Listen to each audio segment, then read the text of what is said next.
Hello everybody. Ice Rice here. Sorry, I've been kind of distant lately. Been dealing with the loveliness of fatherhood and being a good husband, which means taking care of your family. So here we are. I've been catching up on a little bit of the BS that's been going on. Colby Covington talking trash. 50 Cent against, against Connor. Tyrone Woodley saying that he's training Maywether. CM Punk saying that he's fighting in Chicago. Rhonda announcing her possible MMA departure. Holm talking about fighting Cyborg again, and then TJ Dillashaw versus Demetrius Johnson bullshit talk. So let's get it started. First and foremost, thanks for paying attention. It's good to see you guys. I still don't have the ability to make these videos awesome, but I am learning. I have downloaded an app that a buddy has suggested, and he knows who he is. Hopefully we'll be doing a video together soon here. So let's get started. Colby Covington. Alright, so probably the most hated person in all of MMA right now, which is weird because we're so used to like a Chael Sonnen or a Tito Ortiz or something like that. People that have actually fought for a championship belt or done something to claim a significance, right? But if you really think about it, Colby Covington really has kind of fought for a belt because the belt's been kind of on hostage with Tyrone Woodley arguing with Dana White, arguing with the new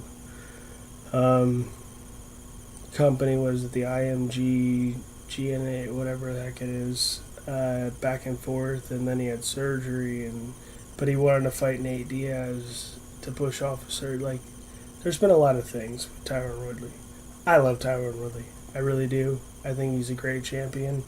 I think he's well spoken. I think he's a great analyst. He's really good for Fox. He's really good for the UFC. He is a stand-up guy. But I think there is a lot of choosing going around. And I feel like we've been giving him the benefit of the doubt and the benefit of the doubt and the benefit of the doubt. He did run it back right away with Wonder Boy, which is cool. I respect that, but both of those fights could have gone either way, which is why the first one was a draw. And honestly, when I think of a draw, I don't think of anyone being champion at that point. So going into the next fight, again, I mean, it could have went a draw, it could have went either way again, but being the champion as they see him, which unfortunately in my eyes they shouldn't have seen him as the champ, because if you're a draw and you're the champion, I don't feel like if you wake up in the morning and go, I'm the fucking champion. No, I don't really think you are. If you're fighting for a belt and you tie with someone, are you the champion? Because I don't see it that way. I was a highly touted athlete in high school. I was a highly touted athlete in college, even for the Olympics. And if someone said, hey Tom, you came in first, but you tied with Joe Schmo, did I really come in first? Or did I come in second? Or that shady area? No, I'm going to walk straight up to that dude and I'm going to say, hey, Joe, let's run the shit back. Let's see where we're at. Then we're going to run it back. Now, if we're that close again, even if the judges say, hey, Tom, you won, or hey, Joe, you won, I'm going to turn to Joe and I'm going to go, It's that close, man. Like, we gotta figure out who the real deal here is. Because I don't like walking around with some fake shit saying, I'm the shit, I'm not the shit, I'm the shit, I'm the shit. Like, no. I'm going to put everything that I have into that third fight, and I'm going to go balls to the wall, beating breaks off of you. I'm going to hit you with everything I got in the fight. Or in my sport, I was a high jumper, long jumper, and a triple jumper in the hurdles. Say we tied in all those. All right? Well, I'm going to, first of all, run the hurdles. Get those out of the way because they take the most out of the legs. Then I'm going to do the long jump because I don't have to jump that far. I just have to jump 3 times as far as I can. So say I beat you in the hurdles, but you beat me in long jump. Well, now I got triple jump. I know where I'm standing at. I'm at 1-1 possibly. So say I'm 1-1 there. I got the hurdles. You got the long jump, right? I'm going to give everything I got to the triple jump. I'm going to give that hop, skip, and a jump as far as I can. I'm going to hit 55, 56, 57, 58, shoot for 60. I don't give a crap. I'm giving everything I got. I'm throwing my body as hard as I can. I'm going to go all out. Then, you do the same thing. We get so close. It's within inches, millimeters, centimeters. I don't give a crap. They say, all right, tomorrow we got high jump. Okay. High jump's my best. So I've already given you the best that I got at everything else. I got a sleeper cell. Sleeper cell is, I'm a high jumper. I was born to high jump. I used to literally walk up in the middle of meets, jump over things like 6'2", 6'4", where people would just be like, did he even like try? And you would catch my buddies or my coach or even the ref watching the bar just go, nope, that dude just walked up and threw himself over it, messing around. Alright, I'm already in their head, so let's do it. Boom, I'll jump 6'6". Boom, I'll jump 6'8". Boom, I'll jump 6'10". Well, I've jumped 6 feet 10 inches. You're jumping 6 feet 10 inches. Cool, let's do it. Now, do we go 6'11" or do we go 7 feet? I'll let you make the choice. Colby Covington is that guy. He's that guy that's like, I've come into your house, I've whooped your ass, and I'm gonna do the best that I can every single time. And when I do win, I'm gonna rub it in your face and tell you how much I dislike everything about you or everything you stand for, your country, doesn't matter. I'm going hardcore after you. I'm fucking America. He is America. I don't agree with everything that he says, but I find him absolutely hilarious. He goes into the backwoods of another man's country, gets booed, gets spit on, gets trash thrown at him, and then gets on stage after he whoops up on Damian Maia, except for the first round. He got caught in the first round pretty bad. But after that, he whooped up on Damian Maia. He gets booed, gets screamed at, and then gets on and just pulls a G move and says, well, you know what? You guys have already cursed at me, you've already spit at me, you've already called me every name in the book. Fuck you guys. Your whole neighborhood is trash. You guys are trash. Everybody around here is trash. Boom. Get the hell out of here. I'm done with this crap. Literally had his life threatened. Had coaches in his own, in his own camp quit. Fighters try to push him out of his camp. All this stuff, right? All because of truths. I'm not against this wonderful country of Brazil in any way, shape, or form, but I've seen it many times, not just on people that talk trash towards Brazil or anything like that, but Brazil is a very arrogant, very angry, very in your face type country. And that's awesome. I love it.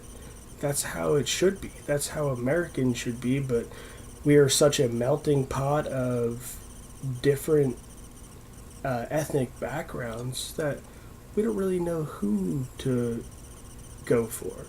Because at the end of the day, when we have champions like Anderson Silva's lived in California for like 15 years. So even when he was a champion, he wasn't fighting out, what is it, Black House or whatever it was, or any of the crazy clubs out in Brazil. Then let's see who we got. Renan Barão. Renan Barão wasn't fighting out in Black House. Vanderlei Silva wasn't fighting out of Black House. Lyoto Machida wasn't fighting out of Brazil. All these champions that have gone through all this little scenarios of being Brazilian champions all end up somewhere in like California or I think Renan Barão right now. I want to say he's in Florida now. There's a lot of champions. I mean, the Blackzilians, they literally named themselves the Blackzilians because there was a lot of black people and there was a lot of Brazilians. They came together and said, hey, let's call ourselves the Blackzilians. It's not a joke. It is well known. 100%. They called themselves the Blackzilians because it was a lot of black people and a lot of Brazilians. Plain and simple. You got Rashad Evans. You got, excuse me, you got guys like, what's his name? Vitor Belfort would fight out of there. You got Alistair Overeem, which is actually Dutch, but, I believe he considers himself Dutch. He also used to fight out of John Winklejohn's camp with Greg Jackson. So, is it John Winklejohn, Greg Jackson, Winklejohn, whatever it is, out of Albuquerque. What was it? You had, I'm trying to think of, like, Michael Johnson was out there. You just had really good guys out of that whole area. And unfortunately, they fell apart. But they all kind of followed Henry Hoof, which is at the camp now of, what is it, like 365 or something like that? 365 hours, something like that out there. Stefan Struve's out there now. So is Luke Rockhold. Luke Rockhold's out there now. You got a lot of really good guys out in South Florida. So, I mean, it's just crazy to attack one person for getting mad at a country that is notorious for not really liking people coming into their country and beating their champions or beating their former champions or just beating anybody that's actually Brazilian. So, unfortunately, his way of going at things is, I'm going to be right in your face and go after it. But you got to give it to the dude, man. He's 13-1 overall. He's 8-1 in the UFC. He's beaten the likes of Damian Maia, Dong Hyun Kim, Brian Barberena. He's, 5'11". He fights, obviously, at 170. I was looking up some stats about him. He's 51% in striking, 72% in takedown accuracy, and his main features of fighting is his wrestling, which is incredible. His hands have improved exponentially. He's been really good at that. His transitioning through boxing to wrestling, throwing the hands and then getting you down is really good. His cardio's always been top notch. He has no quit in him. and he has one loss to a dude named Warley Alves. Honestly, I had to look the guy up. Um, he's actually a pretty decent fighter. He's always on the undercard, which is probably why he kind of flew under the radar for me. But he lost to Brian Barberena, and Colby beat Brian Barberena. It was due to, what was it? I think it was a first or second round submission, which he's had a little bit of trouble with submissions before, but he's usually been able to get out of them. But that was his lone loss in the UFC. He lost by submission to Warley Alves. And Warley Alves is on a one-fight win streak. It's not like he's any, schlub. But I think Kobe Covington, he's in the top three. I think he's good. I don't think he's overrated at all. If you want to talk about overrated, I would say Darren Till. Darren Till, a great fighter, beat a really good fighter in Donald Cerrone. Donald Cerrone was coming off of 2 losses to Dosant. What was it? He was coming off to a loss of Robbie Lawler, and he was coming off the loss to, I'm trying to think, Robbie Lawler and Jorge Masvidal. So he's coming off of those 2 losses. Then he fights a guy that's not only taller, but has openly admitted that he shouldn't be fighting at 170 because he walks around as a light heavyweight. So when he entered that fight, he was well over 205. He was probably about 220, 225, 230. Where Donald Cerrone, if he's lucky, because he can easily, and by his own admission, if he would stop drinking beer and having fun, can make 155 pretty decently. He's coming in that fight at probably about 180. So, I mean, he's fighting a dude that's literally 30, 40 pounds heavier than him. And if you watch the fight, you can see the difference. See the heavy-handedness, see the accuracy of Darren Till is awesome. But at the same time, to just dismantle a man like Donald Cerrone that easily was pretty incredible. And by his own admission, he's a slow starter. Donald Cerrone's always been like that.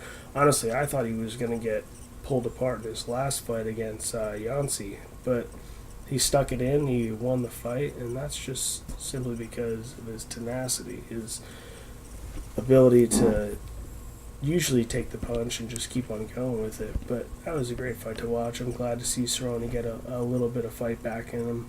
We'll see what comes next. I hope he puts some of that money away and he can just relax on his big ass motherfucking ranch.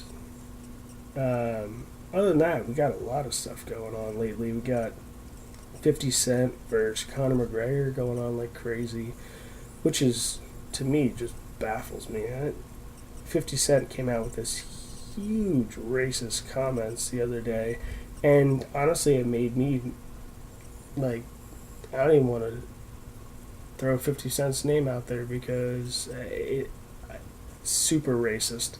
He said the only reason that Conor McGregor is a champion is because he fought well for a white guy.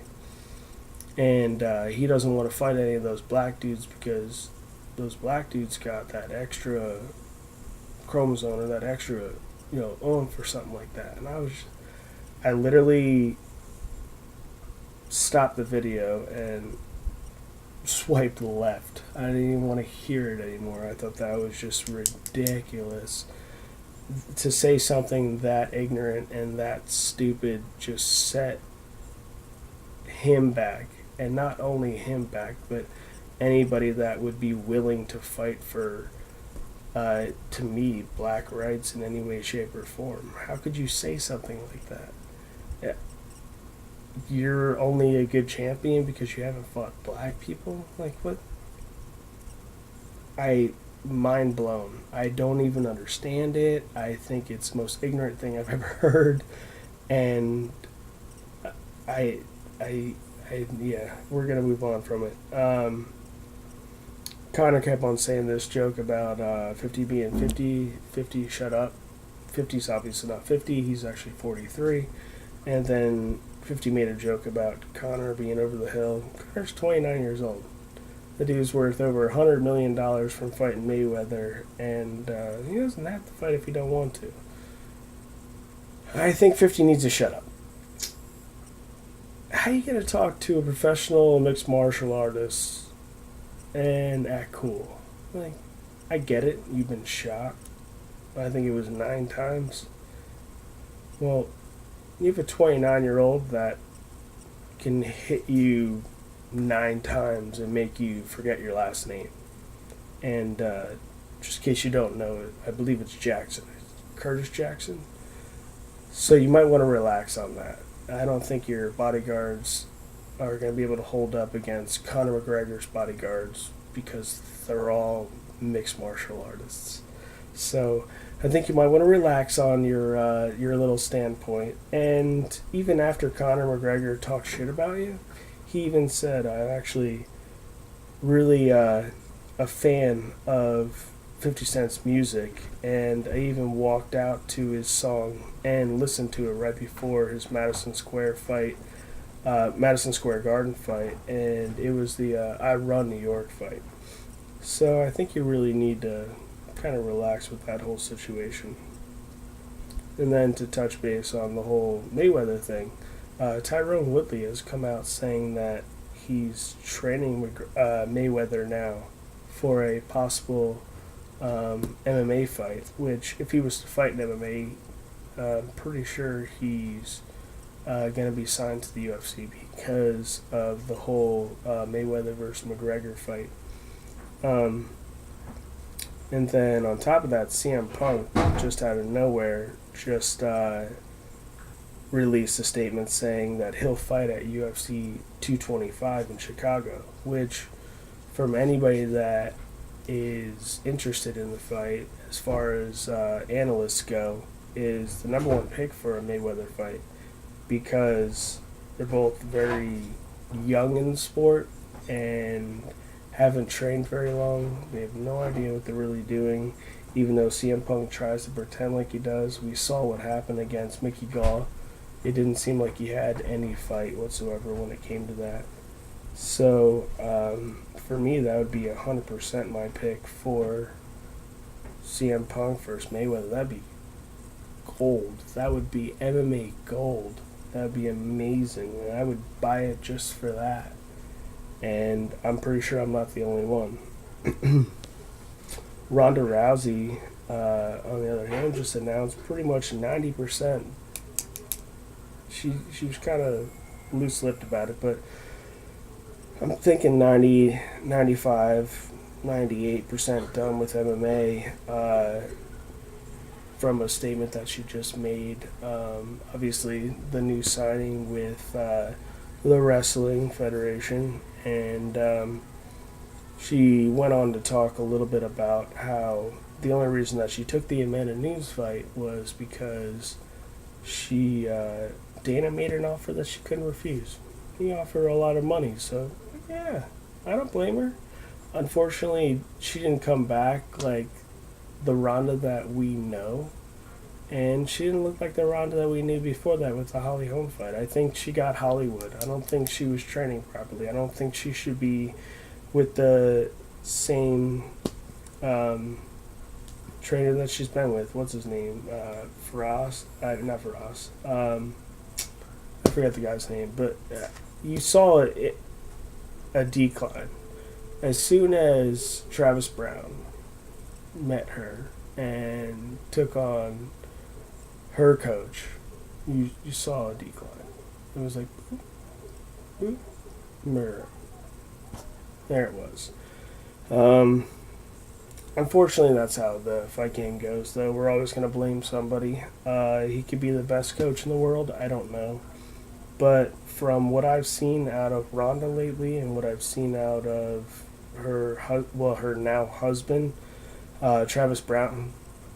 I don't see anything too spectacular. Travis Brown has a very weak chin, and it kind of sucks because I in my radar back in the day, 5 6 years ago, I thought he was the next best thing. I thought he was going to be UFC champ. I'm pretty sure I wasn't alone with that, and it's kind of sad to see the decline. Um, Other than that, we got Holly Holm. Holly Holm just kind of threw something out there the other day. What was it? Yesterday or the day before? It was how she would love to run it back with Cyborg, which is great. I agree. I think that she should. She's the first woman to go 5 rounds with Cyborg, and I mean, how long? But the unfortunate thing is that she's 1-4 in her last 5 fights. 2 of those fights I think she actually won, and the other 2 I think she lost.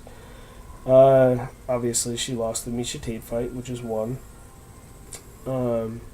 She lost the what the hell? What fight was it?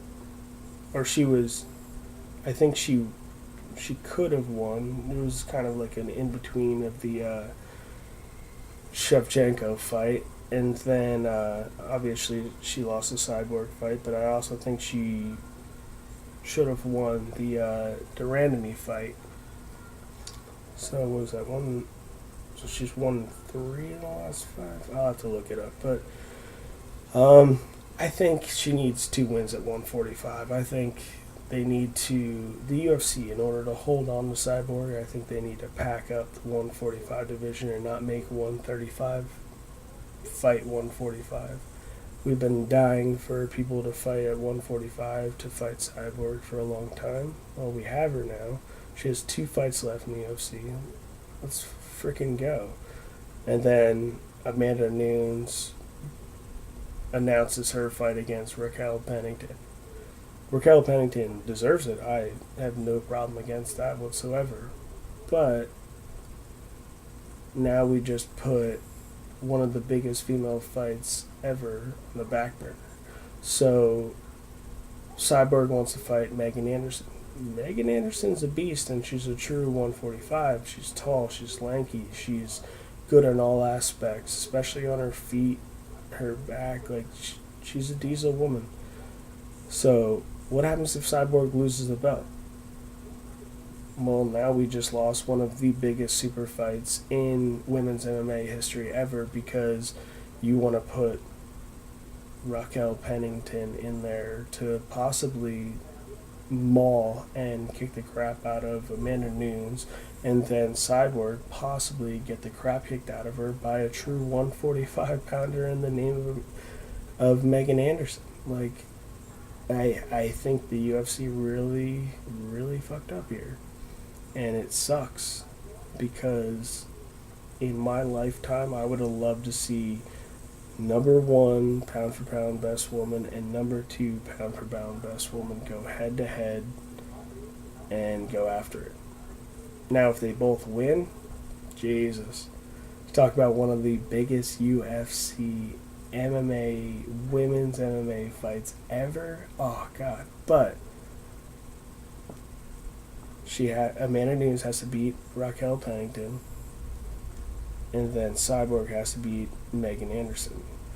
Those are 2 huge tasks to ask anybody, even guys, to fight these girls at 145 and 135. It's huge tasks. So, I mean, I really hope that they work out in the champion's favors just so I can turn to my son one day. And my son's a 1.5 years, and he tries to take me down on a daily basis. He's already wrestling. He's, I know this sounds crazy. I will post a video of him. He tries to take me down on a daily basis. He grabs for my leg, pushes me back, slams me against the ground, and then will jump side. He will get side all day. He will side guard me all day. And he's just an incredible little guy. I will show you guys videos later on this, but it's incredible to watch. But moving on, TJ versus DJ. TJ Dillashaw versus Demetrius Johnson. Alright, so DJ just came out, Mighty Mouse just came out with as a champion, a true champion, and unfortunately has one of the lowest pulls in all of MMA because of I think it's because of a lighter weight, and he's not really usually exciting. But lately he's been more exciting. He's been finishing fights. And he's defended the belt more than anybody. He just beat Anderson Silva's stack with, the Ray Borg fight. And great champion, amazing. I love Demetrius Johnson. I think he's awesome. He's well spoken. He's a great analyst. He's awesome presence online with his gaming. Great dude. Really interacts with all of his fans. Well-rounded fighter as far as his transitions through boxing into wrestling. His the Ray Borg fight, the flying armbar, that was insane. Absolutely incredible. But DJ wants $2 million, and that's including his his numbers for the pay-per-view, because this will be his first pay-per-view fight getting money for the counts. So, he wants the biggest draw that he can get, but he also wants guaranteed money. So, guaranteed the $2 million, but then you got to think about TJ. TJ's obviously going to want half of that, so say TJ wants $1 million to fight DJ. So there's $3 million off the top of the pot right away, completely gone. Here it is, right? Take it. This is $10 million, right? How much does it cost to put on the show, pay all the other fighters on the undercard? It takes this whole chunk, right? So then you want $2 million. So what about that's gone? And then you want another $1 million for TJ, so that's gone, right? So then the UFC has about this much from the top going, correct? So if they only have that much going and they only make this much, it's lose for them. So they have to try to stack that card as much as possible, or they have to really truly believe that he's worth $2 million in a draw. Well, they've obviously come to a point where they don't believe he's worth $2 million of a draw. So they're trying to do the whole process of, we'll pay you on the buys, which that was already in his contract. This is his first time ever getting money on the buys. But he wants guaranteed $2 million. So, I hope it gets done, but I think it's going to have to go on a different card. I don't think they can mainstream it with just TJ and DJ. I don't think that'll ever happen. I think it has to. That'd be awesome if it was an all champs fight. You got Stipe Miocic versus Daniel Cormier. You got Rose Namajunas versus excuse me, Joanna Jędrzejczyk, and then you got TJ versus DJ. I think that would be absolutely insane, and I think he'd be able to get his money there. So I think that's what they should do. These are my opinions, my thoughts, my 2 cents. So, I hope to get my 98 cents back out after this, because I know it's not worth a lot, but it's been a pleasure speaking with you guys tonight, and hopefully I get some feedback from everybody. Again, always open to listening to banter. If you want me to talk about something specific, I'll talk about anything, politics, different sports. I mean, I grew up an athlete my whole life. I played basketball, baseball, soccer. Talk about anything you want to talk about. MMA is just a passion. I've been doing it since I was, Taekwondo at the age of 5 and then on. So, let me know what's up, guys. It's been a pleasure. Hope everybody has a great night. Nice race out. Thank you. Check me out.